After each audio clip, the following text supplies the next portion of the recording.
Fala pessoal, Rian aqui e nesse vídeo a gente vai continuar a série de fundamentos do aprendizado de máquina. Nesse vídeo a gente vai fazer uma introdução mais aprofundada do assunto e também vamos tratar de alguns tópicos básicos e importantes do nosso tema. Bom, no vídeo anterior a gente fez uma definição lá de aprendizado de máquina. Eu quero nesse vídeo que a gente se aprofunde um pouco melhor nessa definição. Então a gente tem aqui a definição do Tom Mitchell. É dito que um programa de computador aprende de uma experiência E em relação ao tipo de tarefa T e a mensuração de performance P, se sua performance na tarefa T, como mensurada em P, melhora E. Vamos traduzir um pouco isso, né? Então quer dizer, o que ele está falando aqui, né? Ele está dizendo que o aprendizado acontece quando a performance de uma determinada tarefa que o algoritmo realizou, ela é melhorada, ou seja, houve algum tipo de aprendizado. É isso que ele está aqui tratando como uma experiência. Se houve o aprendizado, houve o ganho de experiência. Então, a gente vai ter o algoritmo tendo uma performance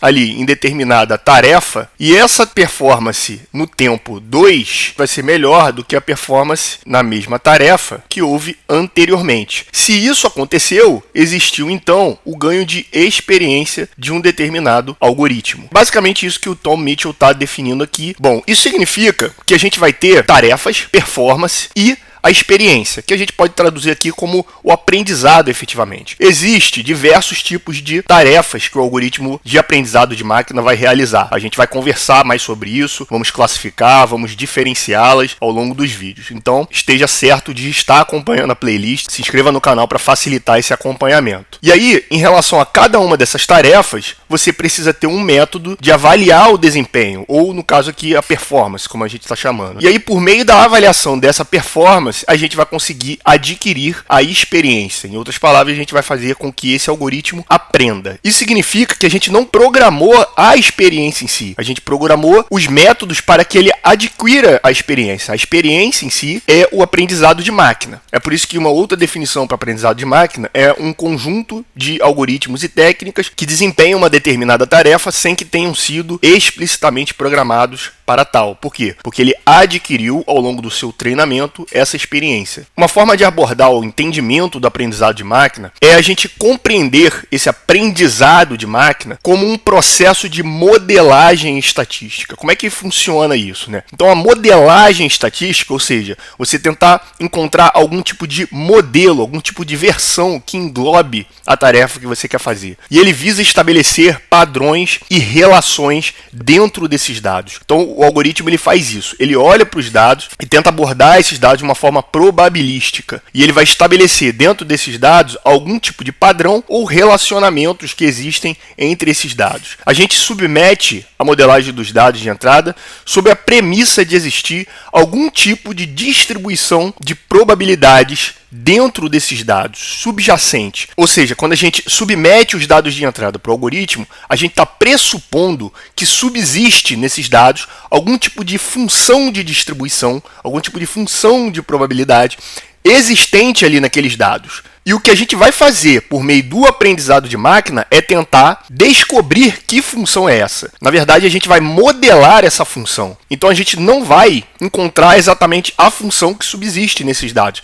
A gente vai tentar encontrar algo que se pareça o máximo possível. Isso denota um ambiente de incerteza, um ambiente de probabilidade. A gente quer encontrar algo mais provável possível. Então, desde já é importante a gente estabelecer uma diferença entre o que é treinamento e o que é inferência. O treinamento é a fase em que o algoritmo recebe dados de entrada, ou os dados de treinamento, ele vai aprender com esses dados e vai desenvolver um modelo. Na fase de inferência, ele vai utilizar esse modelo para fazer previsões. Então, é muito clara e muito distinta a diferença entre as duas fases em que o aprendizado de máquina ocorre. E é bom entender que a inferência ela é uma tomada de decisão probabilística, portanto existe sempre, né, no aprendizado de máquina, sempre subsistirá algum grau de incerteza, algum grau de erro associado à inferência por algoritmos, por modelos de aprendizado de máquina. Tomemos algumas notações do aprendizado de máquina que vão ser importantes para a gente compreender alguns dos conceitos que vão ser tratados nos vídeos posteriores. Então a gente falou que nós temos sempre os dados de treino. Os dados de treino nós representamos como um vetor x1.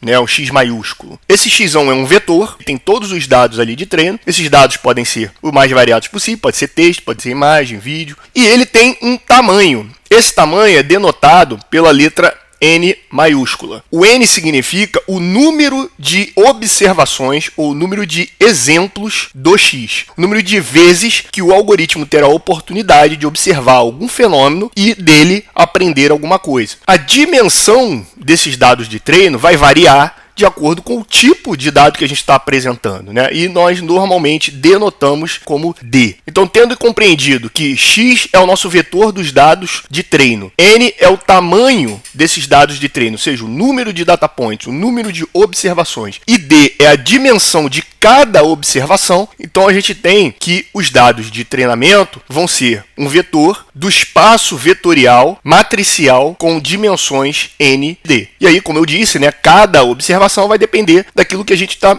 trabalhando. Vamos supor que a gente está trabalhando com dados tabulares, por exemplo. Então você vai ter para cada observação uma linha. E essa linha tem lá diversos atributos. Então a dimensão desse data point, a dimensão dessa observação, seria 1 vezes m, ou seja, o número de atributos. Se a gente estiver trabalhando com imagem, a imagem normalmente é representada como um tensor, né? Um tensor por quê? Porque ele vai ter as dimensões de largura e altura, mas também tem as dimensões de canal, que são as representações das cores, né? Normalmente representadas pelo RGB. E aí, essas dimensões seriam de a altura e a largura do pixel e o canal da cor, né? O R ou G ou B, que representa ali cada uma das cores, né? Red, green e blue. E se for vídeo? O vídeo nada mais é que um conjunto de imagens, que são os frames, organizados e passando sequencialmente, passando numa trilha de tempo. Então vamos imaginar que cada frame é uma imagem, como nós descrevemos aqui, tridimensional, e aí você vai ter diversos cubos. É difícil representar aqui com a caneta, mas deu para entender que vão ser diversos cubos, cada um desses cubos, né, ou seja, tridimensionais,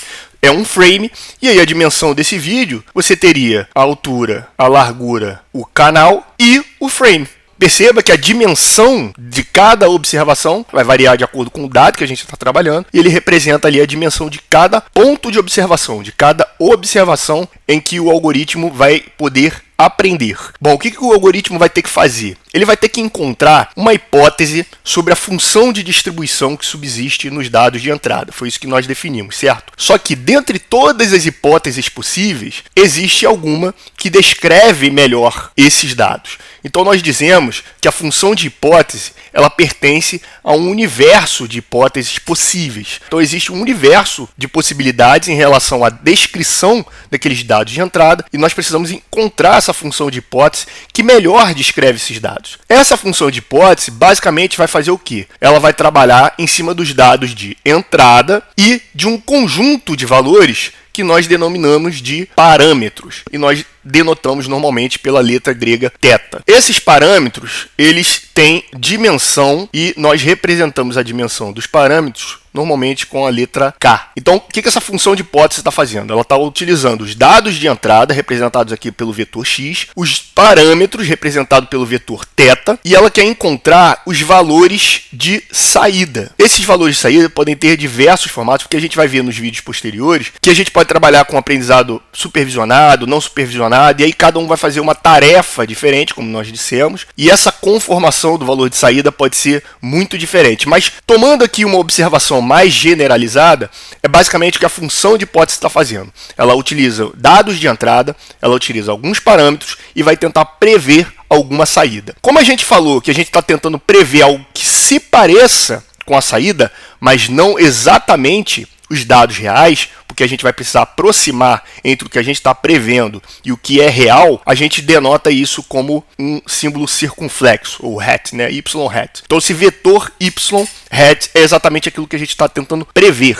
Bom, dado que a função de hipótese é uma função, a gente também pode descrever isso aqui como f de x e de θ. E como a gente também pode abordar isso de forma probabilística, a gente pode dizer que é a probabilidade de y dado que x e θ. Bom, como a gente acabou de ver, a gente está tentando fazer a previsão de um valor. Essa previsão desse valor precisa estar o mais próximo possível dos valores reais, y. A gente vai ter que calcular a diferença entre esses dois vetores, né? Aquele que a gente previu e o real. A essa função nós denominamos a função de perda ou função de custo, né? Aqui L de loss, ou se for custo, C, né, de custo. E o aprendizado é basicamente a gente tentar diminuir ao máximo possível a diferença entre os dois. Perceba que a nossa previsão é exatamente a função que a gente está tentando achar. Então a gente também poderia descrever essa função como a função dado os valores de entrada, os nossos parâmetros e o valor real de saída. E a gente vai tentar aproximar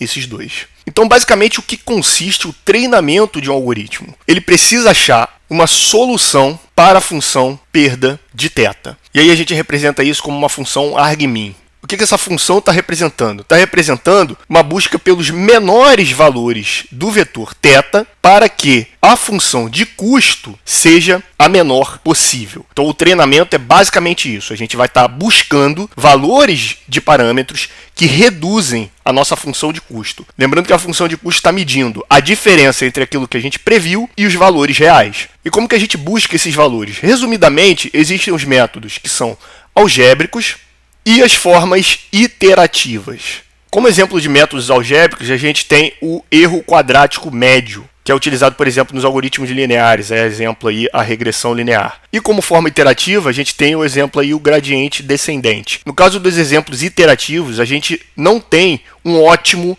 de valor para poder reduzir essa função de custo. Isso significa que a gente vai ter que ficar iterativamente procurando por valores que vão reduzindo essa função de custo. Aí a gente vai ter que entrar com outros conceitos do aprendizado, como o update, né, que é a atualização dos parâmetros, a taxa de aprendizado, que seria a taxa que faz a atualização dos parâmetros. Mas esses conceitos são tratados mais futuramente e também lá na série de aprendizado profundo, que se você estiver assistindo esse vídeo, se ainda não existe, vai existir, então recomendo que você se inscreva no canal para acompanhar essa série. Lá a gente vai tratar mais profundamente sobre o gradiente descendente, atualização, backpropagation e outros termos que são incorporados nesses métodos iterativos. Então, isso foi o treinamento, ou seja, o algoritmo aprendeu, adquiriu a experiência. E o que a gente vai fazer na fase de inferência? Na fase de inferência, a gente tem então o conceito de modelo, depois de ele ter aprendido os melhores parâmetros. E o que o modelo vai fazer? Ele vai utilizar novos dados, ou seja, dados que ele não viu durante o seu treinamento, vai utilizar o conjunto dos melhores parâmetros aprendidos durante o treinamento para fazer a previsão. Então, esses são os principais conceitos, junto com suas notações matemáticas, em relação ao aprendizado de máquina. Então, para esse vídeo é isso. Se você gostou, peço que curta, compartilhe com quem você possa achar que seja interessante e até o próximo vídeo.